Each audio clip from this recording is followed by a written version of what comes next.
Okay, guys, it's time we address the elephant in the room. No, not that elephant. This elephant. My left eye.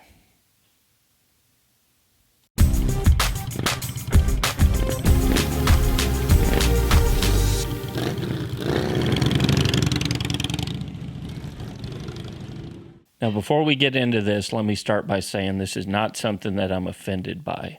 Okay, it's not something that I'm sensitive about. In fact, I think the world is filled with people who are too easily offended these days. So this is not something that I'm offended about. It's not something that I'm sensitive in talking about. Okay? Okay. But I felt like we needed to discuss it because I've been getting so many comments from you guys regarding the issue that I thought it was about time to bring it up. Some of these comments have made me literally laugh out loud. I got one at 3 a.m. from a guy in email who sent me a message and said, "Hey, Kevin, I really like your videos. They're helping me a lot. You're a really good instructor. Do you have a fake eye?" So it was like that, bam, just, here's everything I like about your channel. And then bam, the eye question just popped up out of nowhere. The short answer to that is no, I don't have a fake eye. The longer answer to that we'll get to in a little bit. I had an EMT who sent me a message and said, "Hey, Kevin, I really think you should go see a doctor. Anybody whose eye stays dilated like that, it can only mean really bad things health-wise. So I really encourage you to go see a doctor." Other people have asked if the eye injury is a result of my motorcycle accident that I had several years ago. And then one guy just put in the comments, all he said was, "That eye." So a few of these I found really funny. It's humorous whenever I get them in the mail, and I'll get a message on my phone that somebody's commented, and then I'm chuckling as I read the comments that you guys post on it. It's actually kind of funny that my eye's been this way for 20 some odd years. And in real life, I can count on one hand the number of people who've noticed it and have asked me something about it. But the difference is when I sit down here in front of a camera with you guys, I turn these bright lights on in front of me. So let me give you an idea of what I'm looking at when I'm filming here. So hold the camera up. You can see I've got two big screens right there with really bright lights behind it. And then my camera mounted there that's shooting the video. So I set up those bright lights, and all of a sudden one eye contracts and the other eye stays dilated, and bam, weird eye. So today I'm going to tell you the story behind how my eye got that way, but I'm not going to let you off the hook easy. I'm going to give you a little bit of background, and we'll tie this back into MCrider. Not only how my eye became this way, but why MCrider is such an important part of my life today. Let's start back in my school years, high school and junior high. I was an average student at best. In fact, I'd probably say a better description of me as a student in high school and junior high was a poor student. The reason why I struggled so much in school was not because of lack of intelligence. It had to do more with the way learning was taught in high school. It was more test and memorization. So if you could memorize a list of these 10 things and regurgitate that list on a test, you could make good grades. And no matter how hard I tried, my brain was just not good at memorizing lists. I couldn't, it was a real struggle for me to try to memorize list of things and to spit that back out on a test. So as a result of that, I struggled for a lot of years in school and thought I was just a poor student because of it. So I graduated high school in 1983, and I worked for a couple of years trying to figure out what I wanted to do. Then something happened that really changed my life. For better way of describing it, God came into my life and really changed my life, and I started to have a relationship with God. It was not necessarily something that happened in church, though I went to church. It was just a very personal thing between me and God, that God came into my life and He changed my life and began to change the things that I wanted out of life. Now, I know that some of you guys don't buy into this whole God thing, and that's okay. I'm just telling you my story. So don't think this whole thing is going to be about me telling you about God and why you need God in your life. I'm simply telling you what my story is and its impact on me. Around that same time, I decided that I wanted to go to college to further my education. So here I was. Remember me, that kid that in high school that struggled just to pass high school classes. I was now looking at going to college. So this was going to be a real challenge for me. And to be honest, something that I had quite a bit of fear over, of whether I would be able to go to college and make the grade to be able to successfully complete higher level learning. So I took the SAT to see if I could get enrolled in school, and I did fairly well on the SAT. I sent off my application to a small school in central Missouri, Southwest Baptist University, and I got accepted to school. The next problem was figuring out how I was going to pay for school. So I ended up at the recruiter's office. I talked to them about joining the Army Reserve. They offered me a pretty good bonus to join the reserve, and in addition to that, they would refund the biggest portion of my tuition every semester if I stayed in a reserve unit throughout my years in college. So that was a no-brainer for me. Next thing I knew, I'm signing the contract, and then I'm off to basic training in Fort Knox, Kentucky in the summer of 1985. I went to boot camp the summer of 85, and I left weighing 120 pounds at 5'11". I was a skinny kid, and I got to boot camp, and it was challenging, and it was tough, and I loved every second of it.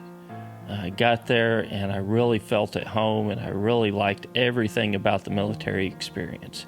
In fact, I had a backup plan. If I got to college and I couldn't make the grades, my plan was to enlist full-time in the military and just simply make a career out of that.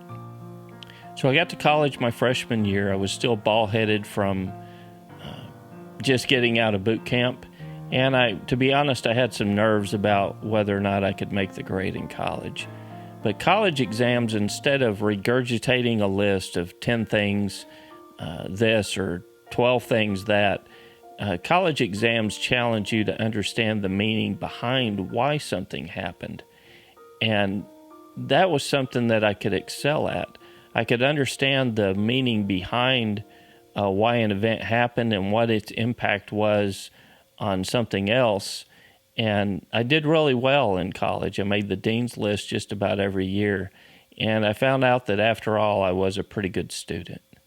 So I was making good grades in college. I was enjoying my college experience. I was working sometimes 2 different jobs to help pay for school. And in addition to that, I was going 1 weekend a month to my reserve unit, which, man, I loved my time in the military. It was still something that really challenged me and something that I enjoyed doing and something that I really looked forward to. So after my freshman year of college, I went to tech school. While the rest of the students were enjoying their summer break, I was at tech school in Fort Benjamin, Harrison, Indiana.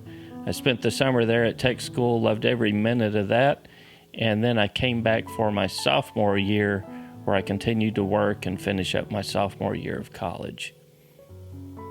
Just prior to my junior year of college, a military officer approached me at SBU and told me that they were starting an ROTC program at SBU and wanted to know if I would be interested in going through ROTC. Well, man, it was something that I jumped at, something that I was really excited about, and it began to change my whole outlook on college and what I wanted to do following college was my experience in this ROTC program.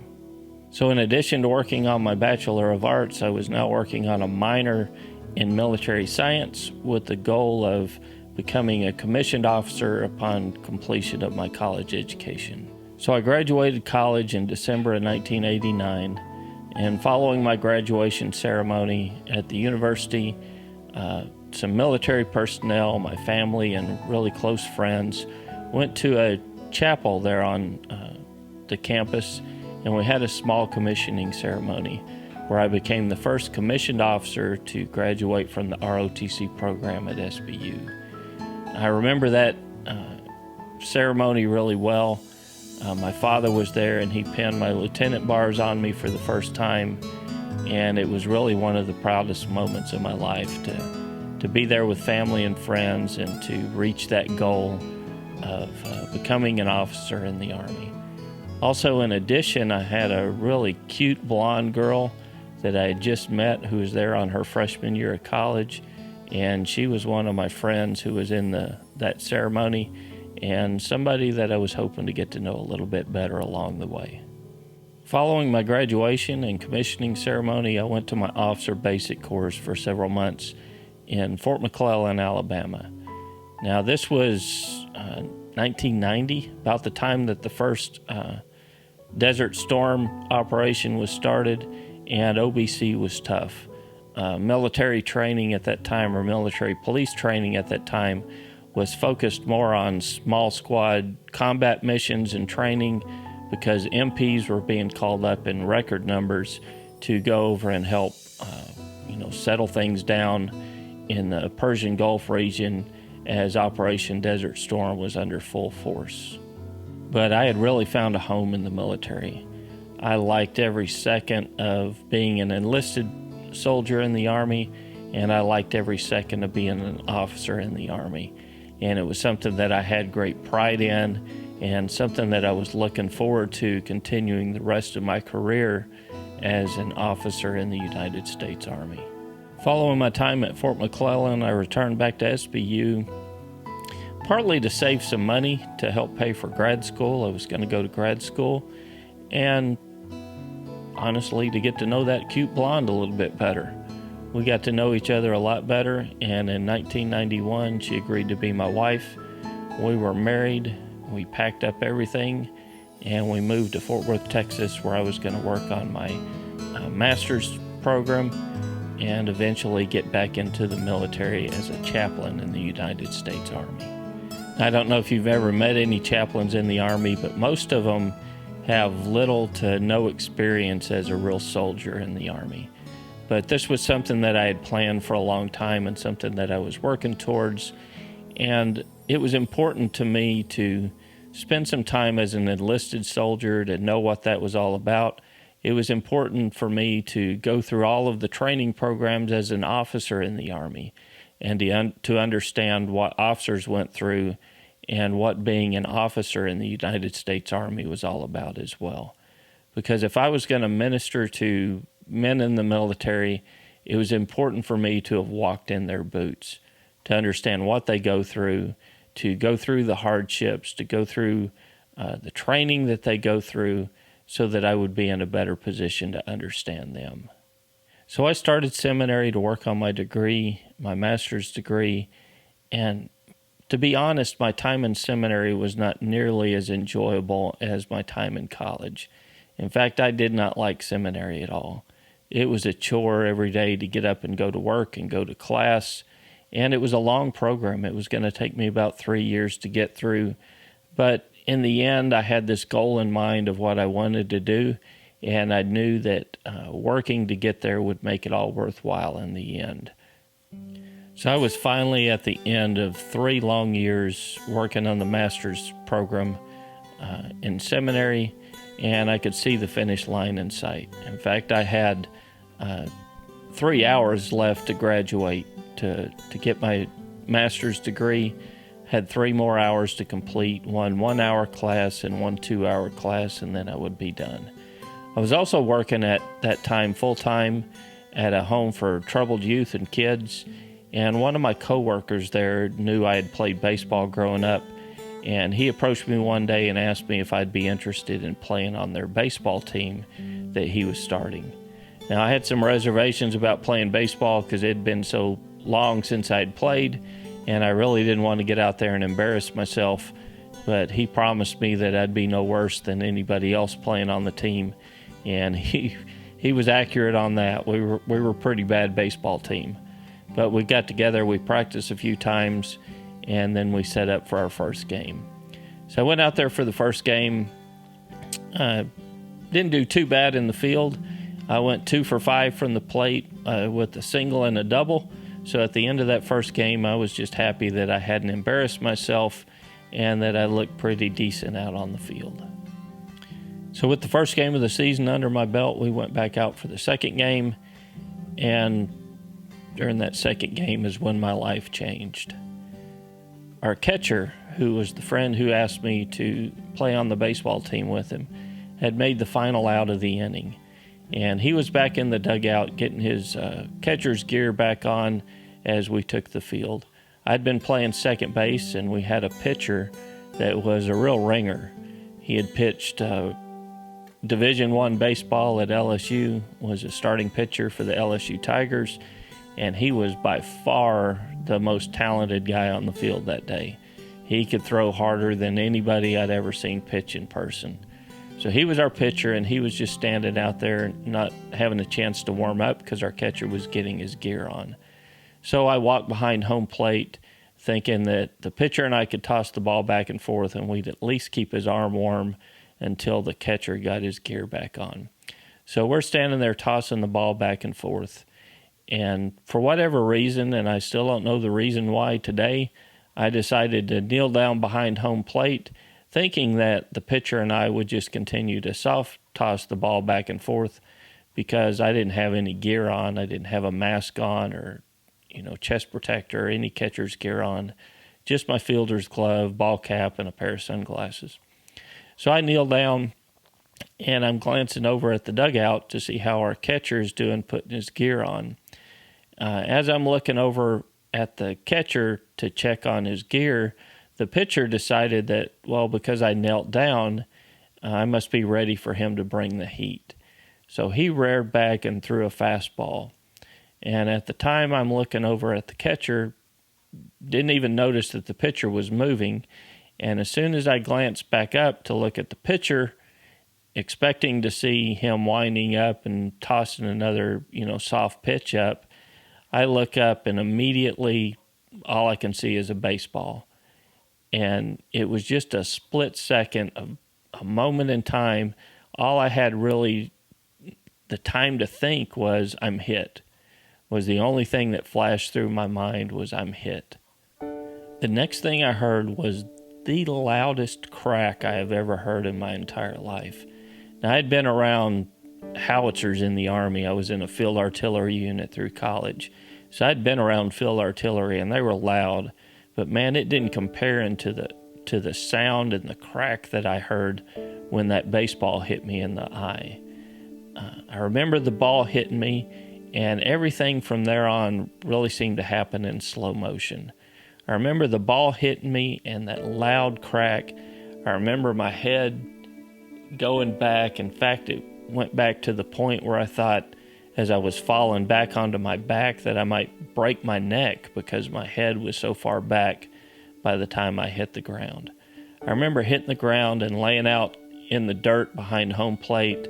I remember placing my glove over my face. It was partly because it hurt, obviously, but it was more out of embarrassment because I was embarrassed by what had just happened. So I remember placing the glove over my face. There was a really loud ringing in my ears. I could hear the muffled sound of my wife yelling my name from the stands as she had seen and heard what had happened. I could hear people walking around me and talking, though I couldn't really understand what they were saying because the ringing was so loud in my ears. And then I remember the blood trickling down into my left ear and filling my ear up on the left side, and the hearing from my left ear going away as it filled up with blood. And then in the midst of all this confusion and pain and ringing in my ears, something kind of funny happened. I had just bought a new pair of cleats the night before. I had held off the first game because I didn't want to go out there, and if I didn't like it, I thought, I won't invest in some cleats. But I did pretty decent, so I bought a pair for the second game, and I had these new pair of cleats on that I was kind of proud of. Well, the team that we were playing, I guess in a attempt to make me more comfortable as I'm laying there on my back with blood streaming out of my head, they tried to make me more comfortable, so somebody shoved a batting helmet under my legs and then began taking my shoes off, I guess, to make me more comfortable. So they started unlacing my cleats and pulling these cleats off of my feet. And I remember laying there thinking, man, what are they doing? I'm on the ground. I'm bleeding everywhere. I'm obviously hurt. And somebody is freaking stealing my cleats. So I remember thinking, where are my teammates at? Does not anybody see what's happening? These guys are stealing my cleats while I'm laying here hurt on the ground. And it wasn't until a couple seconds later that I realized what was happening. And then it was probably a few days later after that I found that story funny. But it was a funny thing that I initially thought somebody was stealing my cleats as I laid there bleeding on the ground. So I left the field, obviously, and went to the ER to get checked out.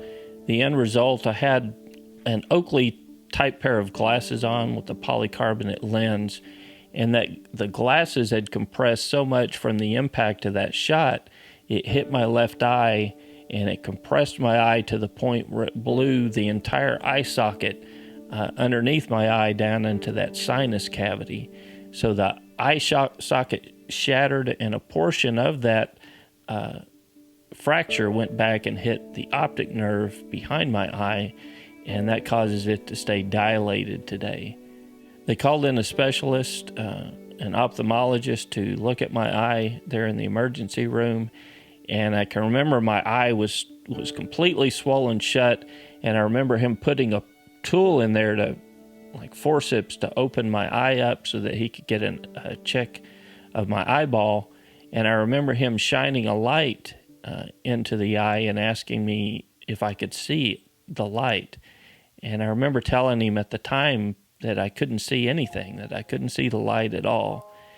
And he told me at that time, told my wife and I, she was standing there, that he didn't know if we were people of prayer, but if we were, we should probably go home and pray for my recovery, because that injury to my eye was pretty significant. So after the injury, I slept for a month in a chair. I had to keep my head upright at all times. I couldn't lay down because the pressure in my eye was so great that they were afraid that the pressure would cause the eyeball itself to rupture because of the swelling and the pressure in the eye. After a month, the pressure finally went down enough where they could perform surgery. They went in and they placed a synthetic plate underneath my eyeball to take the place of the eye socket that I'd blown out in the injury. I did gradually regain some vision in that eye, though it no longer focuses, and I'm left with a pretty significant blind spot right in the center of it. So I'm looking at the camera right now. If I close my right eye, the camera totally disappears. So I've got a blind spot, about this big out in front that's right at the center. And my eye obviously stays dilated now, and it's made worse whenever I sit in front of these bright lights, because it causes my good eye to do what it's supposed to in the face of bright lights. So while it only took a few months to recovery from the impact to my eye, it took a whole lot longer to recover from the impact to my military career. I had gone to college for 4 years. I had worked my way entirely through college. I had gone to grad school. I had gone to 6 different military training installations for my training in the military, and I was at the very end of my education and about ready to start my career in the military when it suddenly ended.